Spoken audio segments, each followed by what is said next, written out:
¿Qué tal, amigos? Bienvenidos a nuestra clase número 5 de Exploremos el Nuevo Testamento. A los que han llegado hasta acá, felicitaciones. Espero que eh, hayan aprendido algo, así sea poquito, pero que ustedes digan, bueno, estas 5 clases no han sido tiempo perdido, sino que me han ayudado a entender un poco más el Nuevo Testamento. Igual les recuerdo que si lo que estas clases generan son más preguntas, pues está bien, o sea, súper chévere. Y pues también las podemos resolver juntos, lo pueden enviar al correo que manejamos en la clase. ¿Listo? Recuerden también las actividades que hemos dejado en las clases pasadas, que nos van a ayudar mucho a entender los temas que hemos visto. Bueno, esta es nuestra última clase que vamos a estar hablando sobre el contexto cultural del Nuevo Testamento, sobre la cultura, la geografía, la historia. Va a ser nuestra última clase. Esto podría ser tema para muchísimas sesiones más, pero pues traté de resumir algunos aspectos principales y que puedan ser pinceladas para ayudarnos a entender mejor nuestro Nuevo Testamento.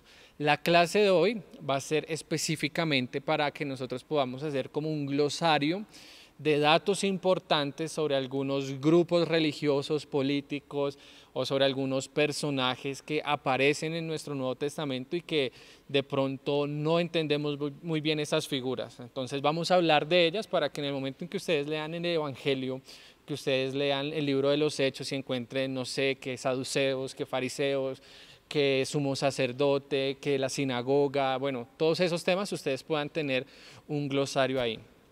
Igual les quiero recomendar un libro que es más o menos de donde he sacado bastante material y que me parece muy bueno también que ustedes, para los que quieran aprender un poco más, lo consulten, que es un cuaderno bíblico de Verbo Divino que se llama Palestina en tiempos de Jesús. Entonces ahí van a encontrar información un poco más precisa, más amplia de los temas que vamos a hablar el día de hoy. Bueno, el primer término que quiero que nosotros toquemos en esta clase es la sinagoga. Nosotros hablamos un poco sobre este tema en clases pasadas, en el periodo intertestamentario, en parte porque la sinagoga nació en parte de ese periodo cuando recordábamos el exilio en Babilonia. El pueblo se quedó sin su templo. Recuerden que el templo para los judíos era el centro de su vida, tanto religiosa, política, económica, y cuando ellos lo perdieron, bueno, algunos hicieron la lectura de decir, el Dios de Babilonia es más fuerte y más poderoso que nuestro Dios, pero otro grupo liderado tal vez por Jeremías y por Ezequiel, vieron ahí como una oportunidad de aprendizaje y decían que no era que Dios los hubiera abandonado, que Dios no fuera poderoso, sino que Dios estaba enseñándole una lección al pueblo. Así que por eso no dejaron de, por decirlo así, de reunirse, de seguir reflexionando sobre la Torá, sobre las enseñanzas que ellos habían recibido antes de pasar por ese difícil momento. Seguían orando, seguían recitando las oraciones que ellos manejaban en ese tiempo. Entonces es ahí donde nacen las sinagogas. Y es importante mencionar este tema de las sinagogas porque la sinagoga desde ese momento hasta adelante aparentemente tenía un poder religioso sobre las personas, sobre los judíos. Y ellos podían prácticamente excomulgar a las personas o declararlos anatema en el sentido de abandonar la fe, porque ya la sinagoga era un brazo extendido del templo. Así que cuando nuevamente se restauró el templo, y bueno, igual las sinagogas seguían funcionando porque habían muchos judíos que no estaban precisamente cerca a Jerusalén, que no les quedaba fácil ir al templo y solamente iban en las fiestas. Entonces, para seguir aprendiendo de sus enseñanzas, para seguir aprendiendo de lo que estaba en el Antiguo Testamento, pues ellos iban a las sinagogas y ahí ellos recibían su formación. Algo importante, y por eso lo menciono también como un dato adicional que entenderíamos un poco más algo que dice en el libro de Santiago, es que las sillas de las sinagogas estaban organizadas en orden preferencial Ellos le daban los lugares más cercanos a las personas más destacadas de la comunidad, las más honrosas, recuerden lo que hablamos la semana pasada, y en las últimas filas era donde se hacían los más jóvenes y los pobres.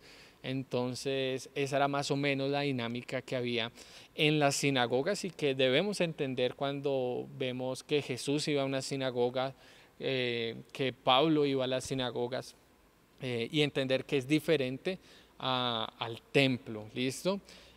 Ya conectando un poco con esto de las sinagogas y el templo, quiero también hablarles un poco sobre las fiestas que nosotros encontramos, que se están celebrando en el Nuevo Testamento. Entonces, hay tres fiestas que son principales, que son muy protagónicas y que están muy marcadas en la identidad del judío, que tienen que participar. Ellos son la Pascua, la fiesta de Pentecostés, que es 50 días después de la Pascua, y la fiesta de los tabernáculos o de las tiendas, ¿vale? Entonces, esas eran las tres principales. Hay más, pero me gustaría mencionarles rápidamente de estas tres fiestas. La fiesta de la Pascua era la fiesta donde habían más peregrinos que venían a Jerusalén a celebrar. Era la fiesta más popular, por decirlo así, donde todos ellos estaban recordando la celebración de la liberación que ellos recibieron en el momento en que fueron liberados de Egipto. Entonces, ese era el centro de la Pascua.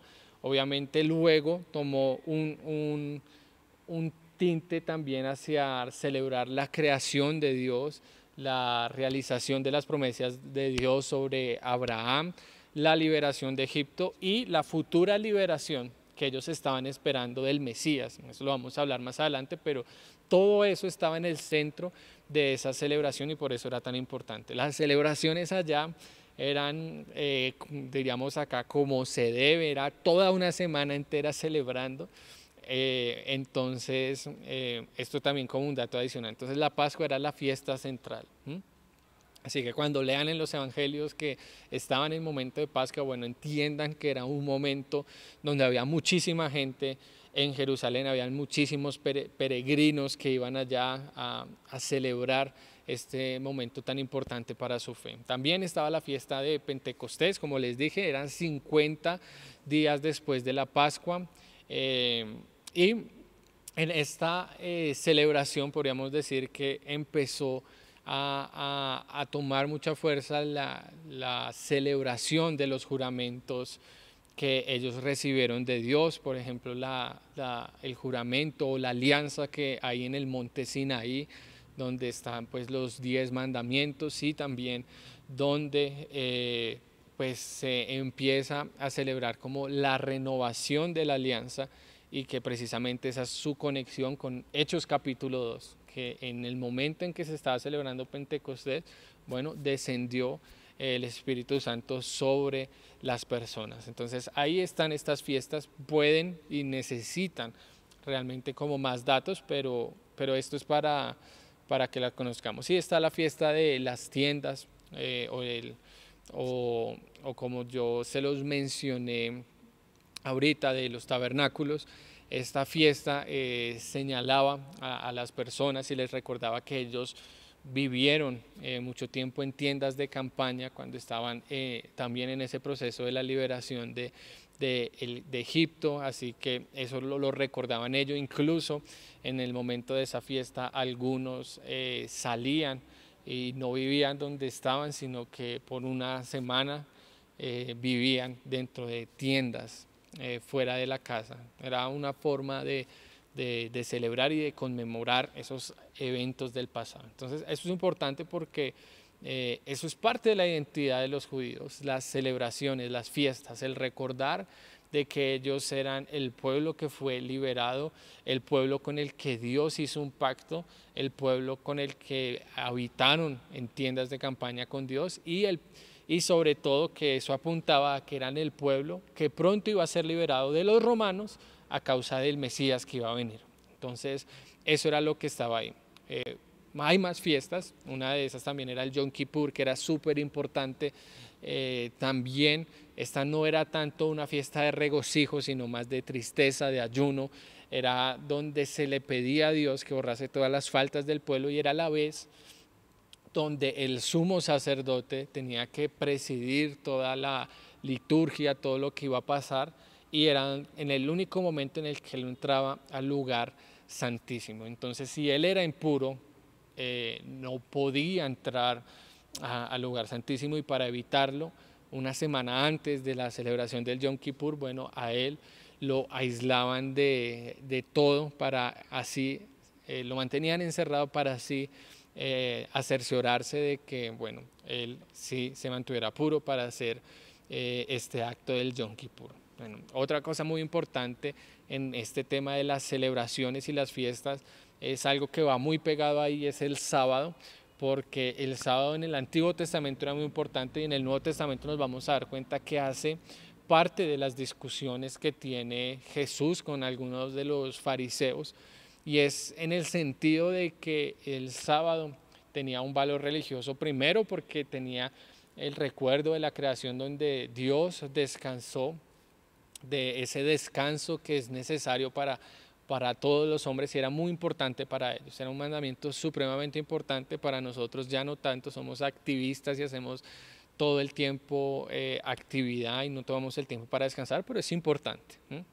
Hay una mini prédica. Y también era importante el sábado porque era el límite, es decir, el reconocimiento de que somos limitados, y era por eso que con buenas intenciones tal vez los fariseos, que vamos a hablar más adelante sobre ellos, ponían tantas reglas respecto al sábado para limitar totalmente las actividades y hacer las menores acciones posibles para realmente guardar este mandamiento. Entonces, esta práctica del sábado obviamente luego se fue codificando, y tenía a veces tenía a convertirse en un absoluto tan fuerte que esclavizaba al hombre en el sábado. No sé si me hago entender, que era tan fuerte la ley que estaba poniendo, que era una obligación, y en vez de liberar, bueno, se estaba convirtiendo en una carga, y es por eso que Jesús más adelante va a cambiar un poco el enfoque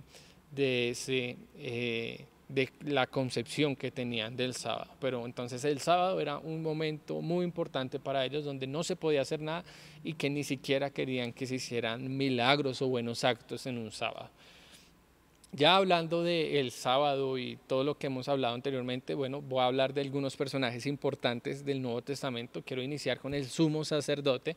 Esta es una figura que viene desde el Antiguo Testamento, que si quieren entender a profundidad lo que él hacía, bueno, vayan al Antiguo Testamento, donde fue que se estipuló esta figura del sumo sacerdote, pero podríamos decir que en este momento lo mencionamos porque el sumo sacerdote, adicional a las tareas religiosas que tenía en el Nuevo Testamento, también empieza a tener un poco más de participación en aspectos políticos, ¿sí?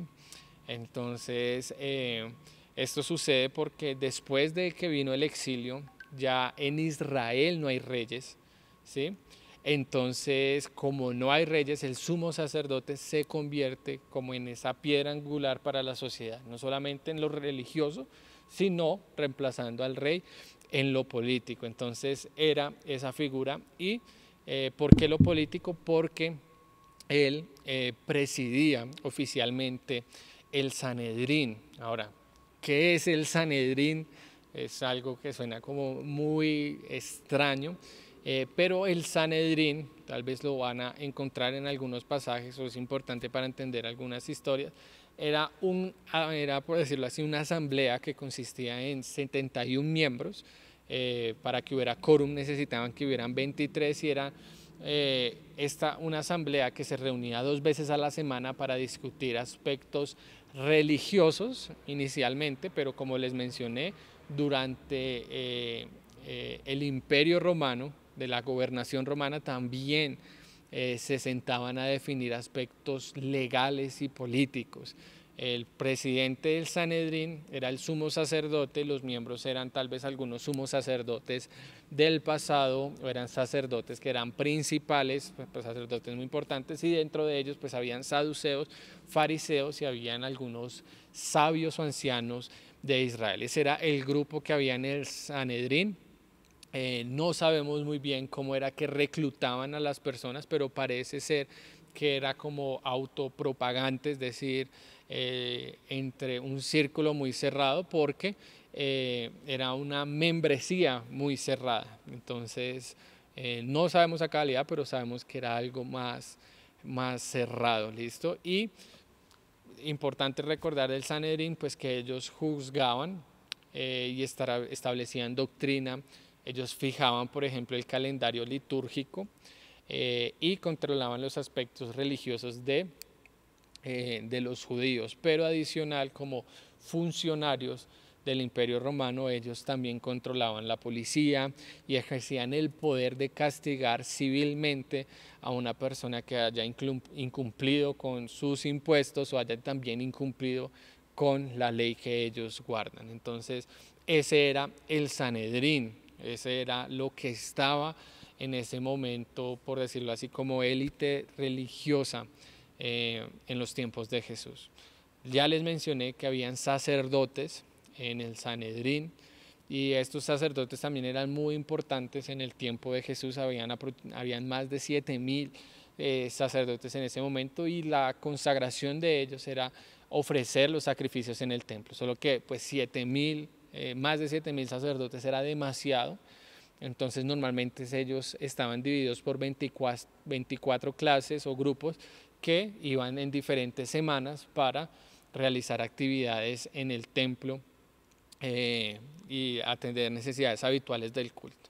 Entonces ellos tenían su mayor participación en las fiestas, donde era donde más cantidad de personas venían a hacer sus sacrificios, y es ahí donde sí, en las fiestas era donde sí estaban todos los sacerdotes, y ya luego de las fiestas pues estaban dependiendo de la programación que ellos tenían respecto a las clases. Hay diferentes funciones dentro de los sacerdotes, como habían capitanes del templo, habían unos referente a cursos semanales, a los coros, a las finanzas, y bueno, habían un montón de ellos, pero eran esas figuras que estaban ahí. También, como les mencioné, dentro del Sanedrín estaban algunos ancianos y no suponía que un anciano fuera de edad, sino que más bien era reconocido de esas personas que no eran parte del sacerdocio, pero que a la vez hacían parte del Sanedrín y que eran por decirlo así, parte de la aristocracia de Israel, personas que tenían un reconocimiento amplio entre las personas. Y esto pues lo tenían a causa de que ellos eran propietarios de grandes propiedades o eran grandes comerciantes y tenían una muy buena economía. Entonces ellos estaban dentro de esa élite, los ancianos. Se cree que es probable que José de Arimatea, quien fue el que compró o prestó o entregó el lugar donde fue sepultado Jesús, era parte de esos ancianos de Israel, y no quería decir que tenían que ser sacerdotes para ser parte del Sanedrín y para ser ancianos y reconocidos como esa élite exclusiva. Otro grupo bien importante que nosotros vamos a encontrar en el Nuevo Testamento van a ser los escribas. Deberíamos decir que en esos escribas algunos eran fariseos, o sea, se compartían miembros entre fariseos y escribas, podían ser de ambas. Y para recordar, los escribas, podríamos decir que eran la academia en el tiempo de Jesús, eran los teólogos en el tiempo de Jesús, eran las personas que tenían un conocimiento profundo respecto a la ley de Dios. Entonces, a pesar de no ser o tener como algo fijo como profesión, sino que dependían socialmente, bueno, por la importancia de sus enseñanzas, también tenían bastante honra y tenían también bastante reconocimiento, y tal vez por ese camino era donde se podía escalar socialmente y económicamente siendo escriba. Eso era todo un proceso. Desde joven se inscribían a una escuela donde otro escriba ya mayor era su mentor, era la persona que le enseñaba. Luego, cuando alcanzaba ya la comprensión y la explicación de la ley, se podía decir que él era un pequeño erudito, y después de los 40 años ya era un erudito y podía también enseñarle a los nuevos que iban a tomar ese camino. Era un grupo que no era muy numeroso, pero que podrían situarse al lado de esos ancianos a nivel de reconocimiento, respeto e influencia. Entonces, la mayoría de ellos eran laicos, pero todos especialistas en la ley. Entonces, si por ejemplo a los sacerdotes se les pedía la colaboración respecto a los sacrificios en el templo, bueno, a los escribas se les pedía que explicaran y actualizaran la ley en función de los tiempos que estaban viviendo. Entonces, esa era la función de los escribas. ¿Listo? También dentro de estos grupos religiosos vamos a encontrar a los saduceos. Eso suena también un poco extraño. Ese nombre lo toman de la raíz de Sadoc, que era un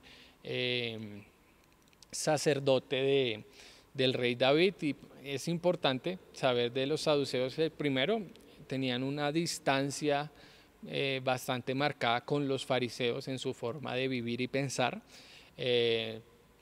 Los saduceos, para ellos la tradición oral, que para los fariseos era muy importante, para ellos no tenía un valor en lo absoluto, y para ellos su interpretación era muy literal.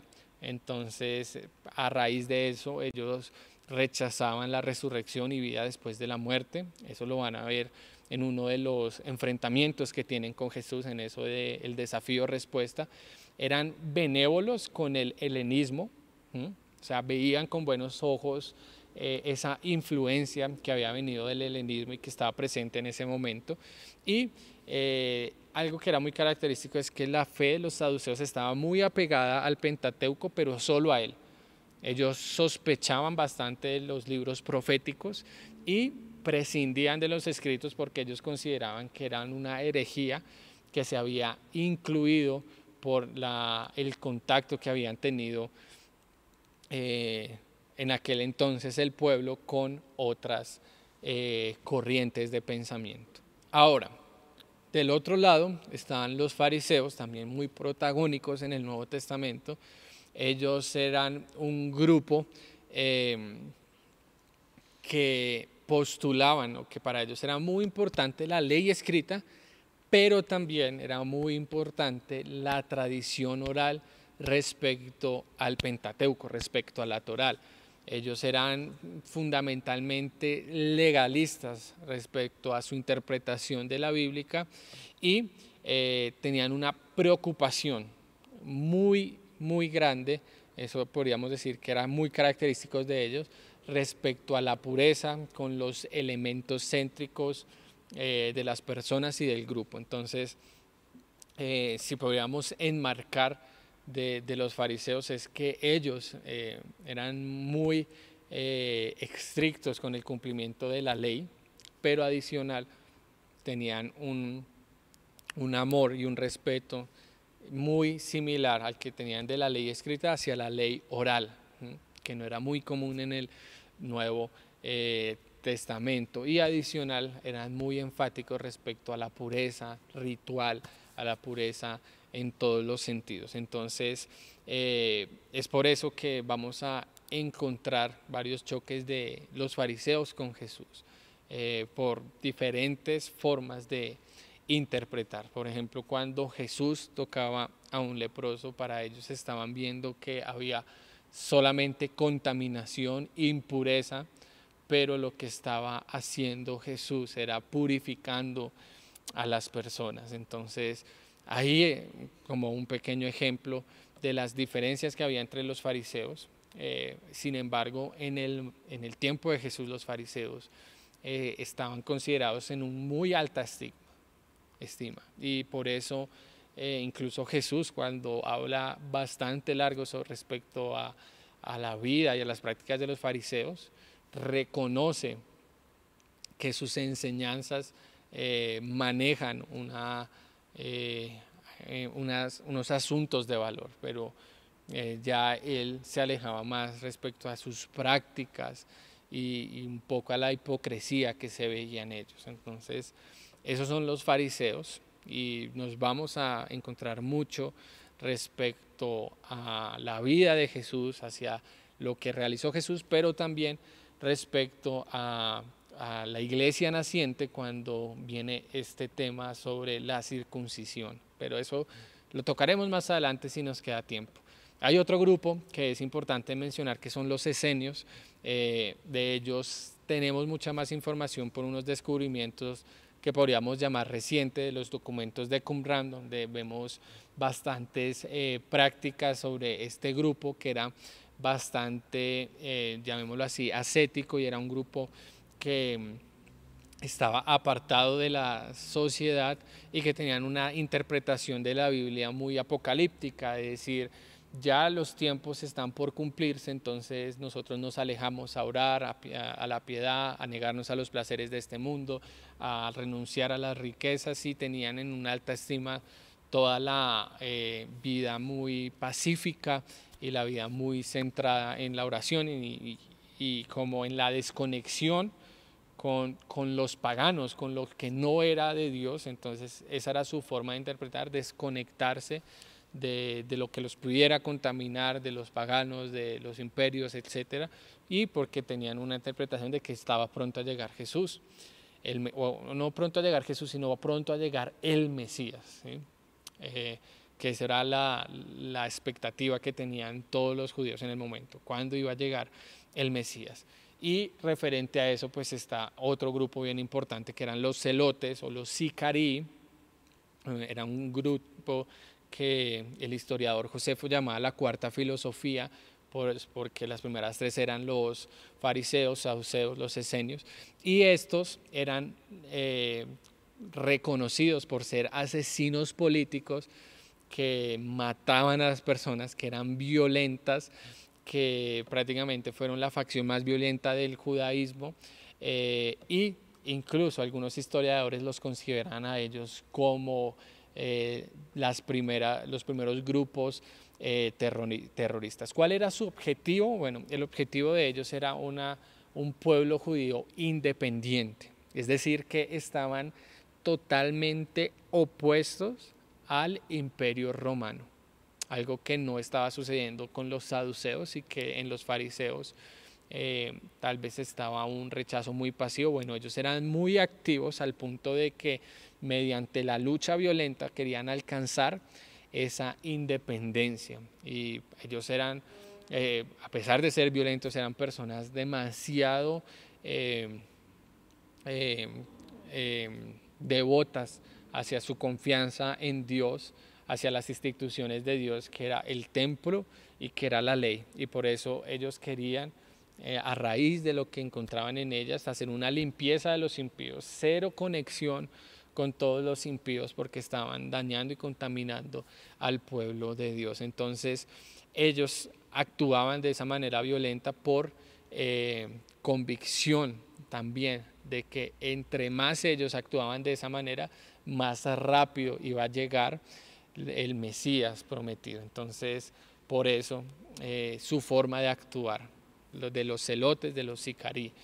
Y esto es importante porque dentro de los 12 hay un celote, ahí como dato adicional. Hay un grupo que es importante también mencionar, que son los herodianos, que tiene que ver respecto a la dinastía de Herodes, que empieza con Herodes el Grande, Antipas y luego los Agripa, y todo esto tenía solamente como un mover político de partidario para, por decirlo así, mantener su poder. Habían personas que por recibir el beneficio de estos hombres, bueno, pertenecían a su grupo, lo reconocían, no eran críticos hacia Herodes, algo que sí era bastante crítico el pueblo judío hacia él, porque pues fue una persona que se vendió a Roma, que traicionó a su pueblo, así lo veían a él, pero pues personas que recibían favores de él, bueno, sí lo reconocían, sí lo apoyaban, y en parte este grupo tenía una función de estar muy pendiente de cualquier movimiento mesiánico que pudiera comprometer el poder que ellos tenían. Entonces, cuando está este evento con los sabios del Oriente, ahí podríamos ver este pensamiento de problema que les puede comprometer su poder si llega un Mesías, y por eso vino esa matanza hacia todos los niños nacidos. Bueno, en parte porque todos estos herodianos, por decirlo así, guiados por los Herodes, estaban cuidando el poder que habían recibido de Roma. Era un poder limitado, pero igual era un poder y les daba privilegios. Entonces ahí estaban, y por eso he dejado estos al final, a los herodianos y a otros dos grupos que no eran vistos con buenos ojos en el Nuevo Testamento por parte de los judíos, y que va a ser bien interesante cómo Jesús contrasta su imagen respecto a ellos. Estos son pues los herodianos, está por un lado, pero principalmente los samaritanos y los publicanos. Bueno, los publicanos eran judíos que eran ricos. Recuerden que la riqueza no era muy común en ese entonces, y estos judíos eran ricos porque, al igual que como veían a Herodes, bueno, ellos también, por decirlo así, se vendieron a Roma para empezar a recaudar impuestos a sus propios hermanos, y normalmente dentro de esos impuestos que cobraban sacaban también su tajada para pues guardar el sobrante y tener una economía muy amplia. Entonces, todos los recaudadores de impuestos con los que caminó Jesús, con los que se hizo amistad Jesús, con los que se sentó a la mesa Jesús, bueno, eso era algo muy grave, porque ellos eran unos traicioneros. Ellos eran unas personas que estaban haciéndole daño a sus propios hermanos, a su propio pueblo, pero Jesús los trató de una manera diferente. Y asimismo también nos vamos a encontrar con los samaritanos. Esa historia se remonta mucho más atrás, pero podríamos decir que con los samaritanos los judíos también tenían unos enfrentamientos, en parte por la historia que viene de atrás, de la división del reino, y de parte de que para los judíos era supremamente el templo, y el templo estaba en Jerusalén, pero para los samaritanos el templo realmente estaba en el monte Gerizim. Entonces ahí estaban las distancias, porque los samaritanos guardaban el mismo Pentateuco, la misma Torá que los judíos, pero ya respecto a lo que viene más adelante sobre el reinado de David y sobre el templo en Jerusalén, bueno, guardaban su distancia amplia, y por eso eran enemigos, y por eso escuchar que hay un buen samaritano no caía muy bien en los oídos de los judíos de aquella época. Esto que acabamos de hacer es solamente un pequeño glosario de algunos personajes, algunos grupos que son importantes que tengamos en conocimiento, pero mi recomendación siempre va a ser que si tal vez tú olvidas algún detalle de lo que hablamos acá, o te gustaría profundizar más, hazlo. Que si tú estás leyendo que Jesús cuenta una historia sobre un fariseo y un publicano que va a orar, tú vayas y busques en buenas fuentes como la que te mencioné al inicio de la clase, y recuerdes quién eran los publicanos, quién eran los fariseos, y por qué es tan controversial, porque tiene esa inversión de estatus que hablamos en la clase pasada, esa enseñanza de Jesús. Así que esto como a manera de que conozcan y de que de pronto no nos sintamos tan perdidos cuando leamos las páginas de nuestro Nuevo Testamento. Esta es nuestra última clase sobre estos aspectos culturales. Si hay preguntas, si hay alguna cosa que quieras añadir, pues también lo puedes hacer. Puedes escribirnos, comentarlos. La idea es que entre todos aprendamos, y si tienes algún dato que tú creas que se pasó por alto, que posiblemente fue así, y que sea bueno enviárnoslo, bueno, también envíalo, porque la idea es seguir aprendiendo todos nosotros. Esta fue la última clase sobre este contexto cultural. Recuerda el libro que te recomendé, Y en la próxima clase vamos a hablar sobre Jesús, así que no se la pueden perder y va a estar buenísima. Nos vemos. Chao.